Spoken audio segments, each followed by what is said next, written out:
这就是我久违了的白兰。将军，你今天说的都对。本宫心中确实很不安。玉安宫中的形势，可能比你我想的更复杂。公主有什么话就说出来吧，说出来会轻松一些。我的王兄刚刚驾崩，贵丞相就把本宫从大梁接回来执政。之前王兄一直打压贵丞相，贵丞相势必会借此机会翻身，一展宏图。可是朝中王兄的党羽众多，即便本宫无心掌权，他们也是人心惶惶。所以说，这以后宫中的日子，怕是……公主，你看，你的白兰王朝多美呀！这些山川河流都是你的，百姓们，宫中的每一个臣子也都是你的。将军的意思是？白兰多年军力薄弱，无将可用，故外不可攻。目前，公主朝中无人，依附于贵家，内不可乱。公主回去之后呢，需要做好的是一个守字，守住你的江山，守住你的百姓，守住你自己。公主，难道你不是这么想的吗？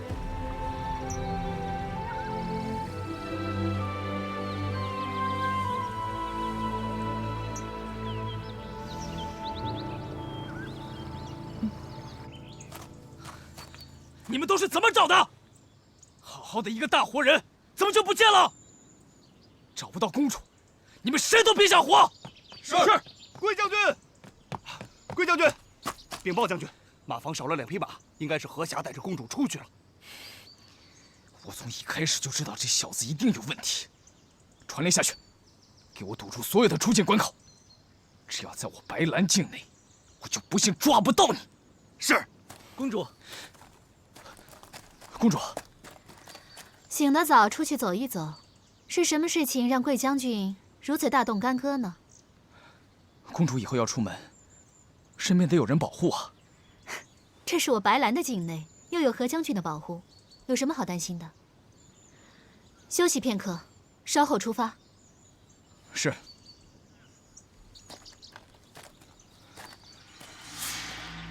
你们去哪儿了？我为什么告诉你啊？我警告你，别打公主的主意。你只是一条无家可归的流浪狗，公主只是可怜你而已。总好过讨厌。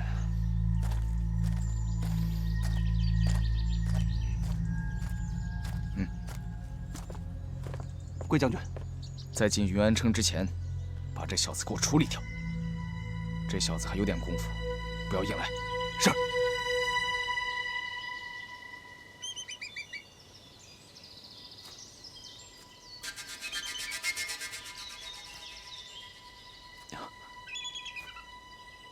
娘娘万安。此刻只有你我2人，父亲何必如此多礼？起来吧。是。新制的金丹果然有效，那昏王身体一天不如一天，一众太医也查不出个所以然来。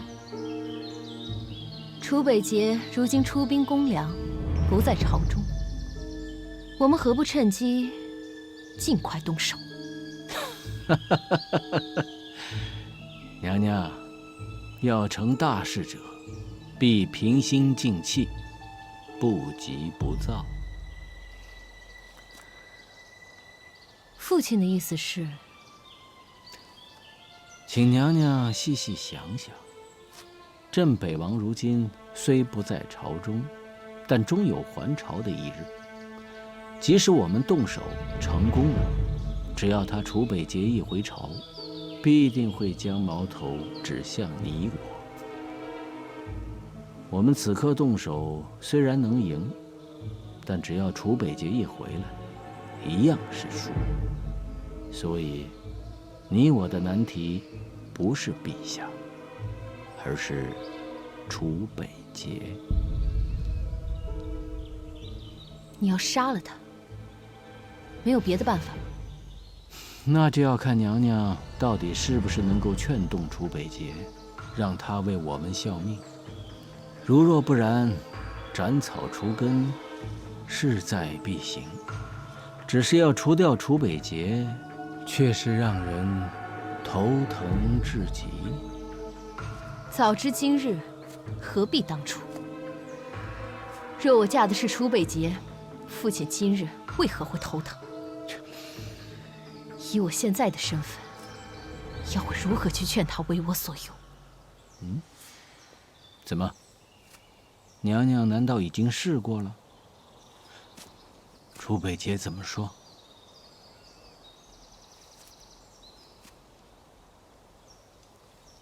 你知道他是如何羞辱我的吗？娘娘息怒，是为父思虑不周，让娘娘受委屈了。娘娘如今是千金之躯，能够纡尊降贵去拉拢他，实在是天大的面子。只怪那楚北捷不识好歹，罪该万死。娘娘放心，一切交由为父处理。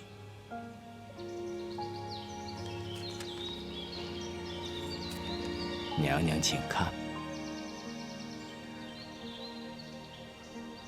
这是梁王托人给为父捎来一封信，他竟有一个绝妙的主意。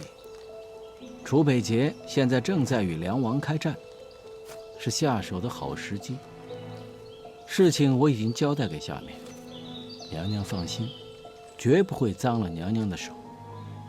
为父告诉你，只是让你心中有谱，必要之时，能替我牵线搭桥，推波助澜。借刀杀人？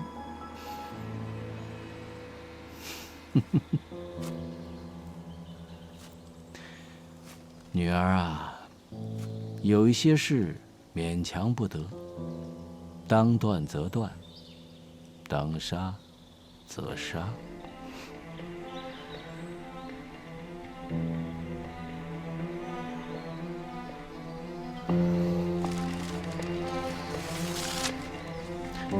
娘娘，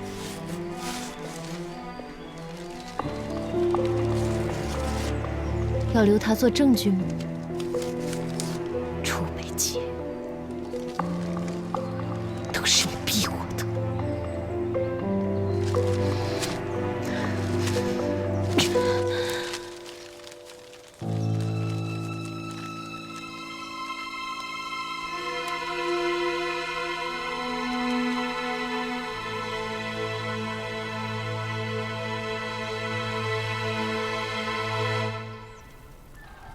白姑娘，晋军就在东南方向50里外扎营，看牧城已经布防完毕。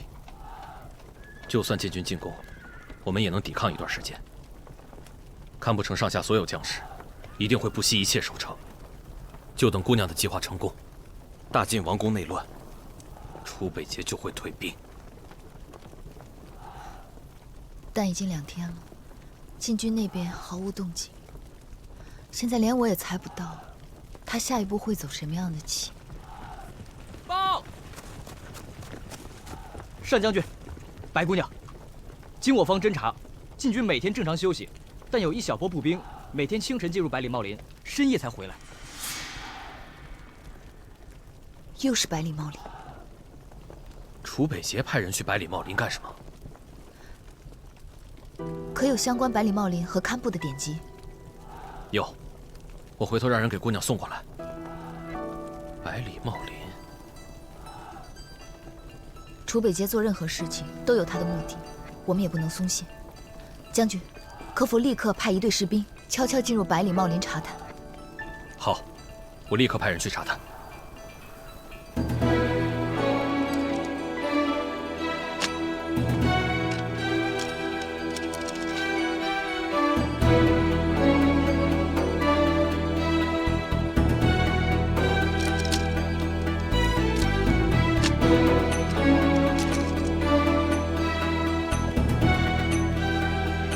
站住！怎么还有这么多书啊？这些书都是姑娘要的。放那边吧。哦。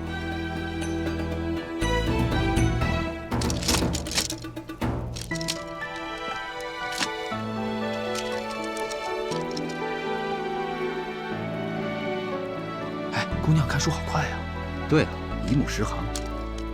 先下去吧。哦。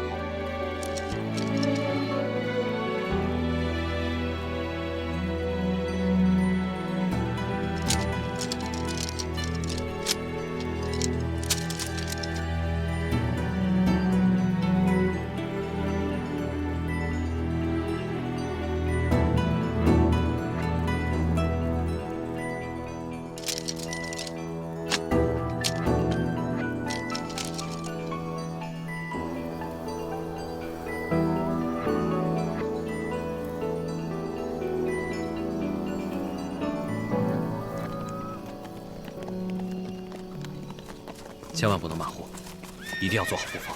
好，将军，白姑娘起了吗？白姑娘一夜未眠。什么？一夜未眠？我真担心白姑娘的身子挺不住啊。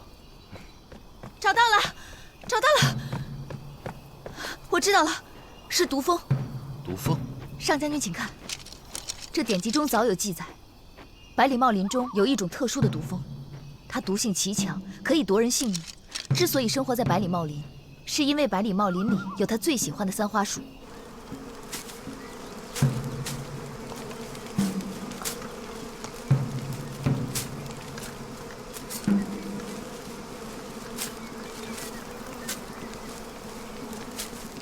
三花树毒液可以引发毒蜂狂性，用其汁液熬药饮用，却可以解毒。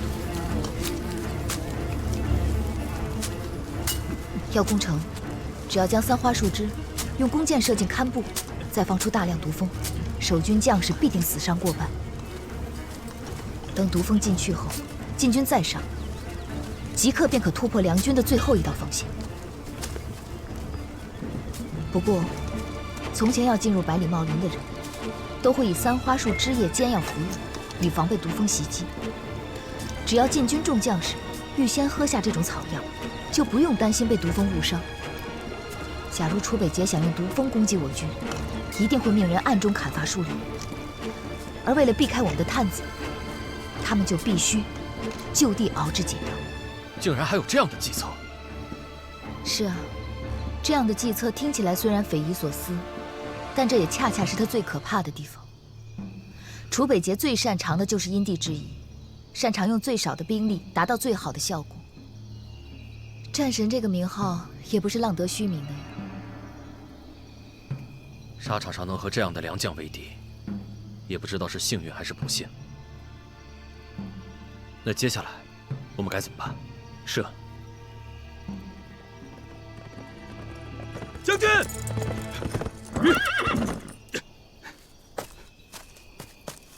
启禀上将军，末将已经查过了百里茂林，发现晋军在里面砍桑花树枝熬药，他们保留了树林的外貌，从外面看是完全看不出来的。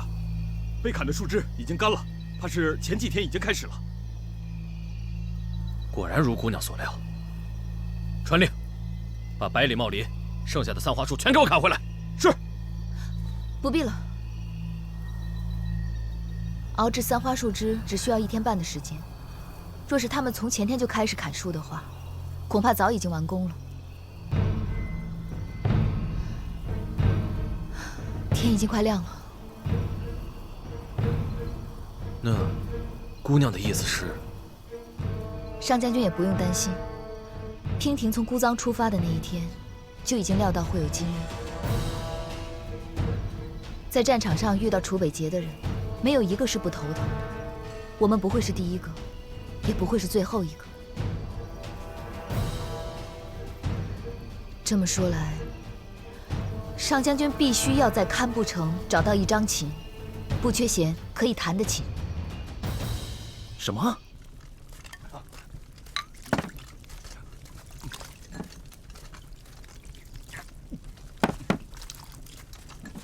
每个人都喝啊！是。好，都喝了。是。不然会被毒蜂蛰的。是。喝完之后去那边取剑。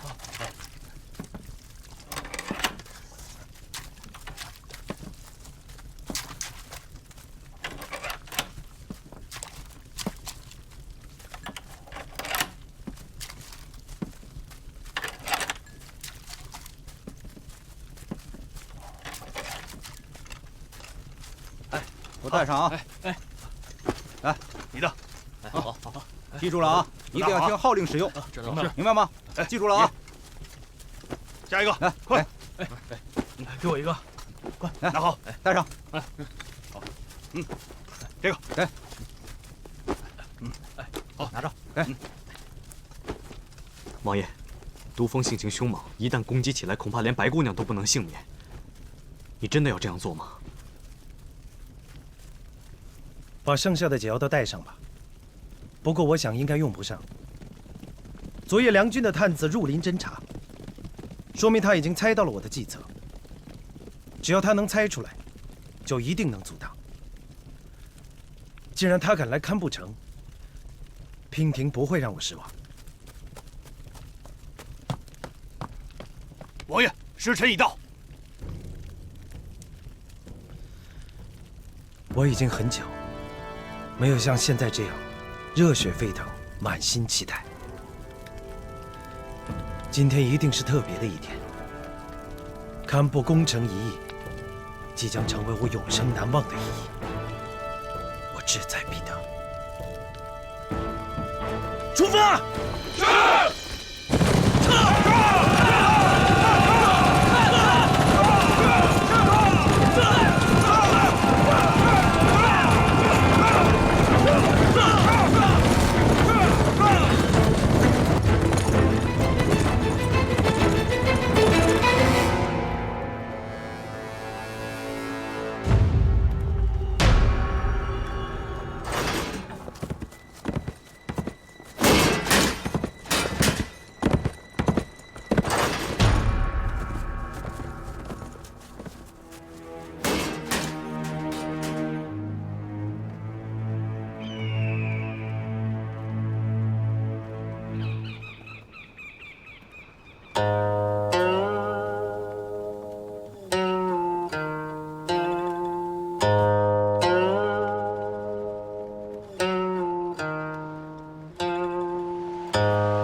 王爷，是否立即释放毒蜂啊？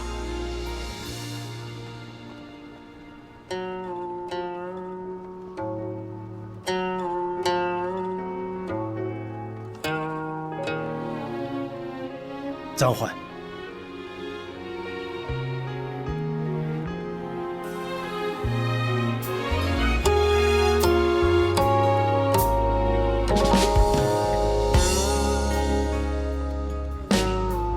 弦断了。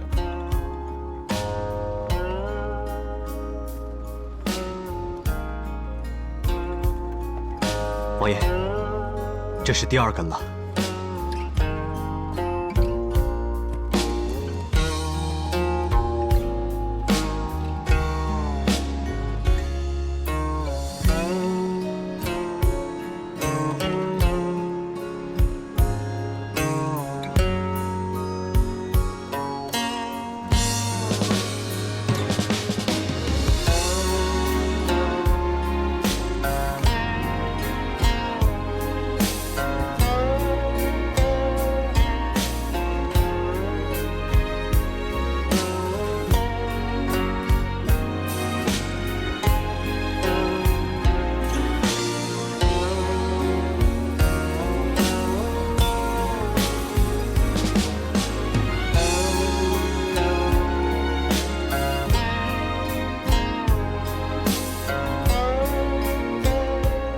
传令，退兵30里扎营。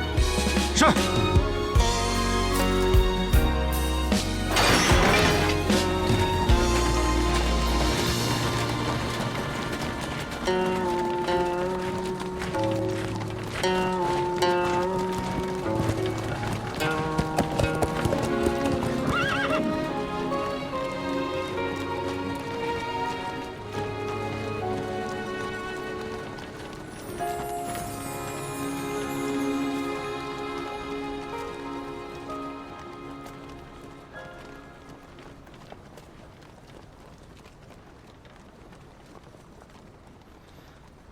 这就是你的御敌良策吗？早已活腻了吗？居然命你一人出现在我数万大军面前。我不在的时候，你就任凭他们这么糟蹋你吗？王爷，娉婷才是这一场仗的主帅，和泽隐将军没有任何的关系，又何来糟蹋一说呢？再说了，不管计策的好与坏，只要能让王爷退兵，就是好策。娉婷这不是做到了吗？攻心之计，胆大妄为。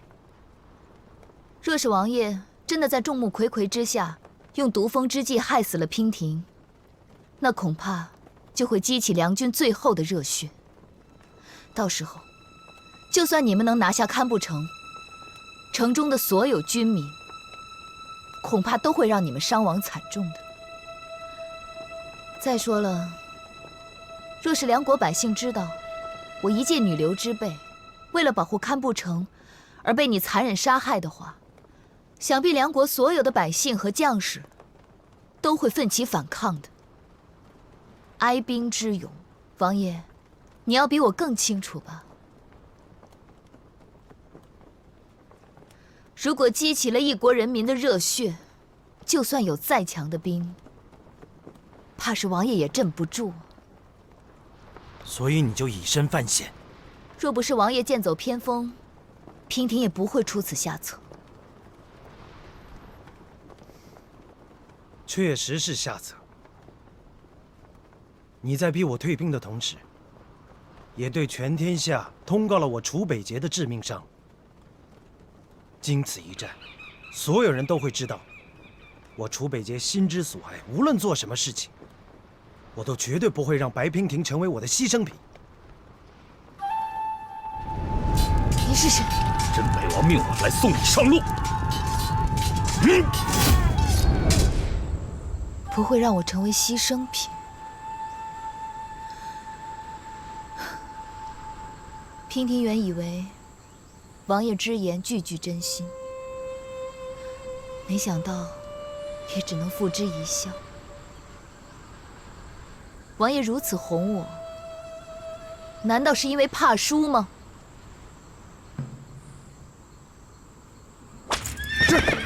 这。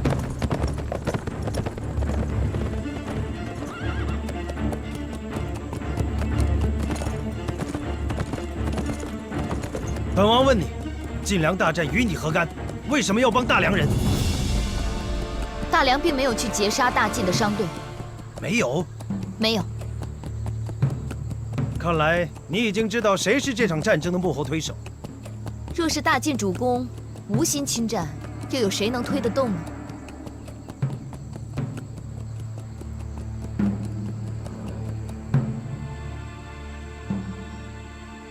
我们各为其主，立场不同，我也不逼你。这一局你赢了，我输给你3个时辰。下一次，我一定会来亲手生擒你。娉婷一定会竭尽全力，不让王爷失望的。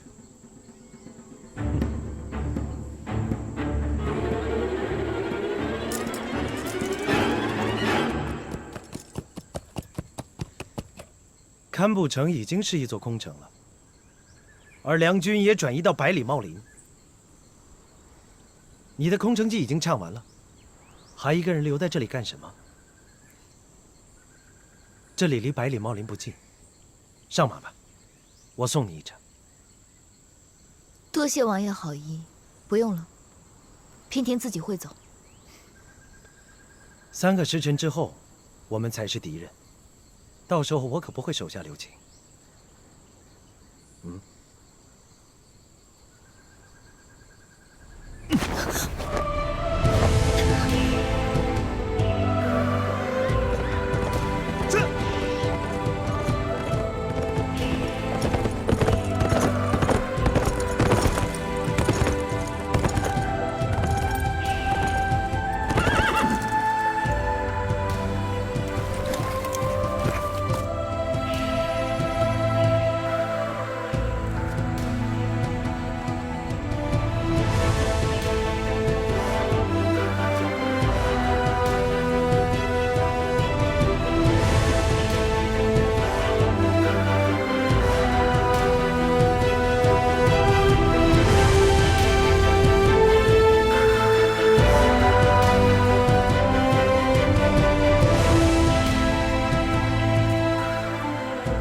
去吧，就送你到这儿了。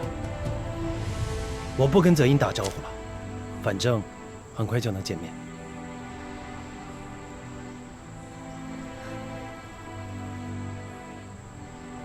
怎么这么看着我？舍不得？还是想跟我一起走？我只是在想，你是我遇到过的最可怕的敌人。完全看不透你心里到底在想什么。我的心对你完全敞开，就看你愿不愿意进来看看。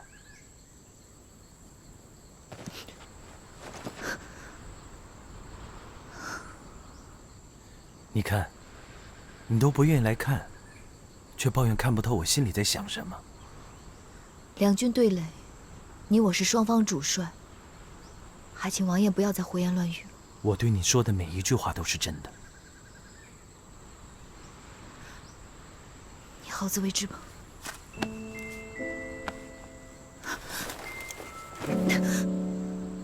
放开！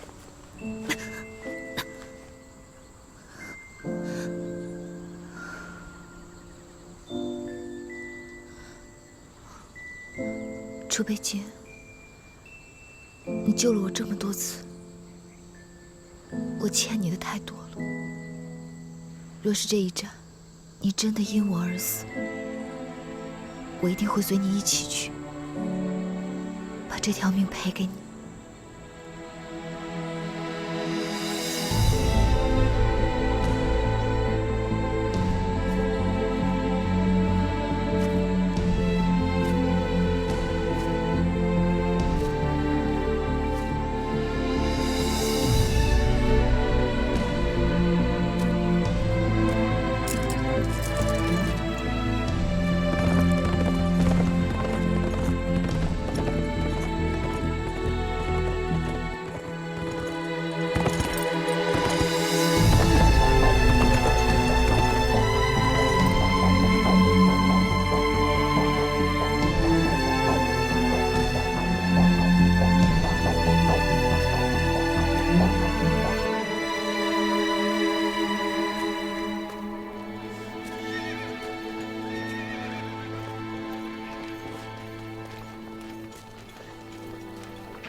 回来了。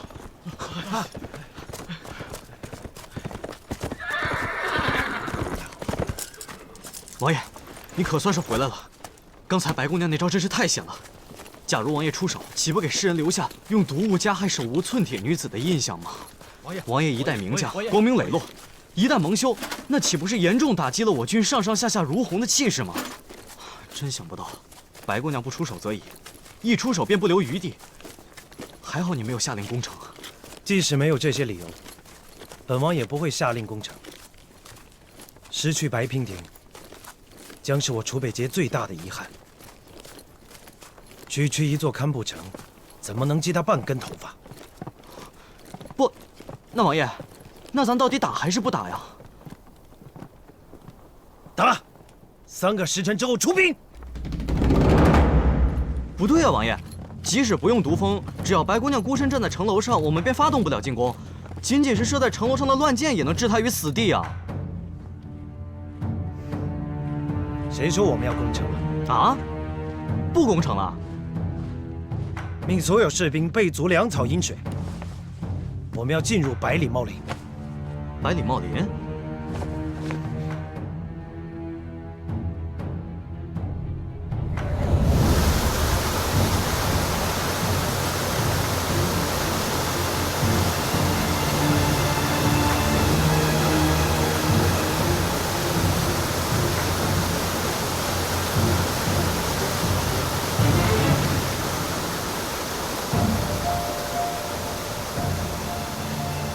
若然，如果换成了你是梁军主帅，你会怎么应对晋军？王爷，行军打仗在外扎营，向来都选择靠近河流小溪的地方。为了方便士兵战马取水饮用，会抢先站稳水源，在水中下毒，让敌军失去战斗力。之后再利用山林掩护，分拨游击，阻止我军上山。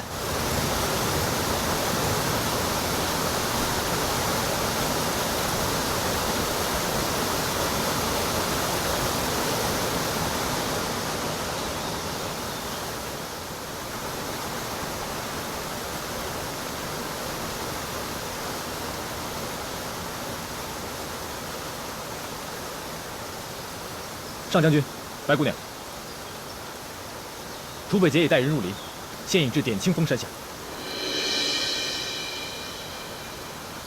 点清峰下，我刚正与上将军商量，他在点清峰山顶扎营作战。这里便是点清峰6条清泉的水源。若寒将军，你现在立刻派人去山腰处，在这6条清泉中下毒，断了敌军的水源。白姑娘好计策。楚北捷出入百里茂林，对当地的地势并不了解。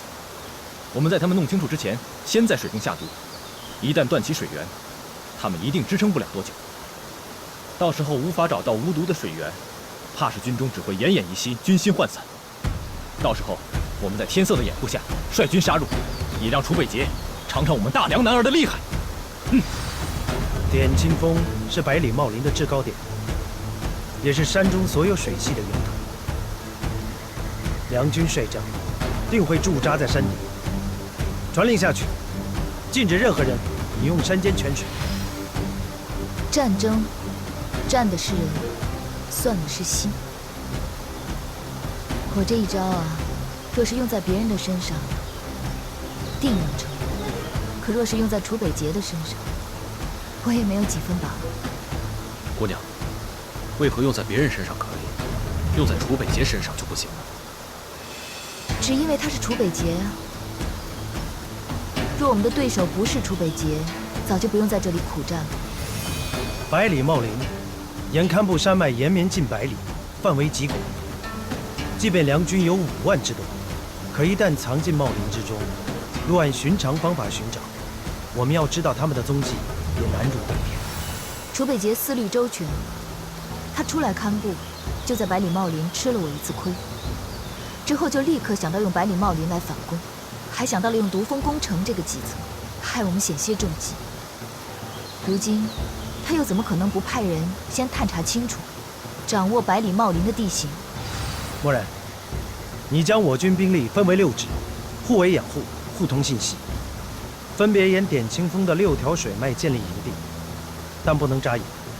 梁军必定会派探子在外有意，我们只需要在他们面前出现，他们就会主动来袭，等蛇出洞，给他一个迎头痛击。若是我们以为仅仅占据了一个水源就能让楚北捷栽跟头，那今晚被俘的可能就是我们。姑娘说的对，是我们想的太少了。将军，还请你立刻派几拨人出去探查敌军在哪里扎营，一旦有消息就立刻汇报。越是在这个时候，我们就越是要仔细小心。王爷，这是诱敌之计，风险也未免太大了吧？即便我军沿着河流建造营地，这也只是在撞运气，更不可能知道他们在短时间内会攻击我们。王爷，此计最适合与敌军周旋，但是我们的粮草和饮水都很有限，一旦耗尽，岂不是正中敌人的下怀吗？王爷，为什么不速战速决？如果能不战而速决，岂不更好？不战速决？除此之外，我军还应该派出小股的队伍，在山林里四处散开，去搜索敌军的踪迹。一旦发现敌营，就从四面八方开始骚扰，这样也可以模糊敌军的视线，让他们不知道我们到底在哪里扎营。在骚扰之下，也可以让敌军分身乏术，以拖延时间。我们已经切断了敌军的水源，再加上这样的拖延战术，此战便已胜了大半。若寒明白。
白姑娘，怎么样？有什么消息吗？刚得到消息，说是在点清峰山下有很多禁军的营地。我跟若寒将军商量过之后，决定突袭营地，探清虚实，结果却扑了个空。扑空？我率兵过去的时候，营地已经空了，只有一些刚搭建起来不久的锅灶，堂子里还是热的，应该刚烧过火。一开始我认为这只是巧合。可是接二连三都遇到这样的事情，真是邪了我了。白姑娘，禁军神出鬼没，咱们的士兵都开玩笑说，难不成禁军会遁地之术？这世上哪有通天遁地之术啊？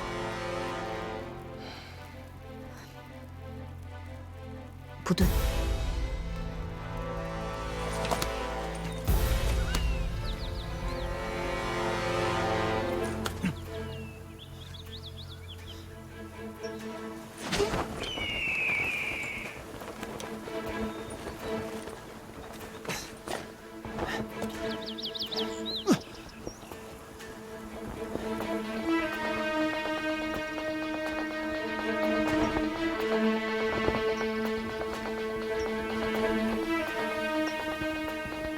白姑娘，他们一定是在掩护谁？掩护？掩护？道理很简单，若他们真的是在安营扎寨，而我们又是突袭，他们不可能事先得知跑得这么干净，这分明就是诱敌周旋之计。白姑娘的意思是，禁军不打算跟我们交锋，而是在跟我们周旋。正是。楚北捷不想与我军正面交锋，可他们的手里又没有了洁净的水源，只有粮食，他们也撑不了多久。拖延对敌军来说并非上策，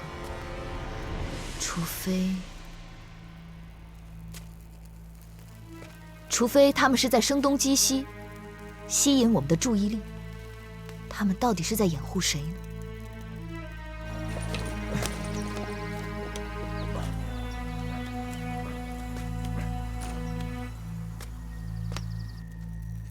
白姑娘会不会想太多了？说不定只是敌方的哨探比较厉害，早就已经探知了我军驻扎的地方，从而得知我军的动向呢？不怕一万，就怕万一。既然楚北捷已经猜到了我们在水源中下毒，就必然会猜到我们定会给自己的军士留下水源。而这一路算上来，真正的点清峰水源上游，就是这点清峰山顶。如果我是楚北捷，必会直指着点清峰山顶而来。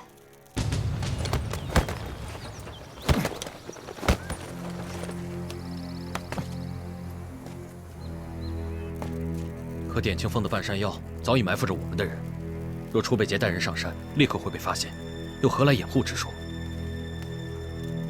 上将军，这点清风除了我们的步兵之处，还有没有别的路可以上山顶？有，云崖索道。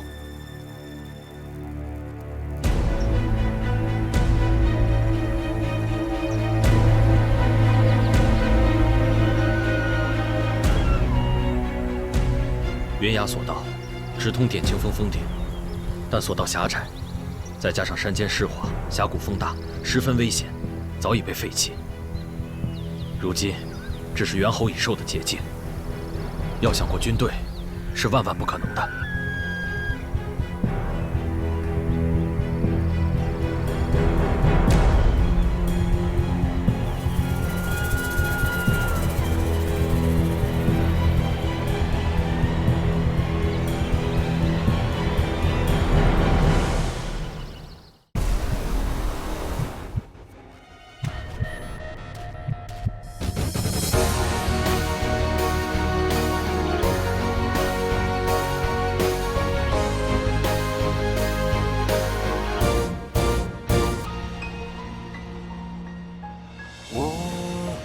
隐藏着目光，待天下风起云涌是狂放。我自上一支孤芳，可天涯何处有你的发香？天微亮，遥远别方，是烽火烧尽城市灿烂过往。你语言的沙场，有哀伤流淌在黄土之上。为战而战，为生而唱，为你抵挡。对月仰望，对天呐喊，对你疯狂。盔甲肩膀，荒凉悲怆，别忘记我模样。无我，无名，无常。从此随我的心事，从此断茫茫归途。别愿想象最深处，我回首来时路，何来繁华的嚣张？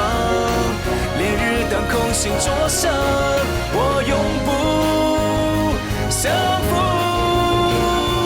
为战而战，为生而唱，为你抵挡。对月仰望，对天呐喊，对你疯狂。盔甲肩膀，荒凉悲怆，别忘记我模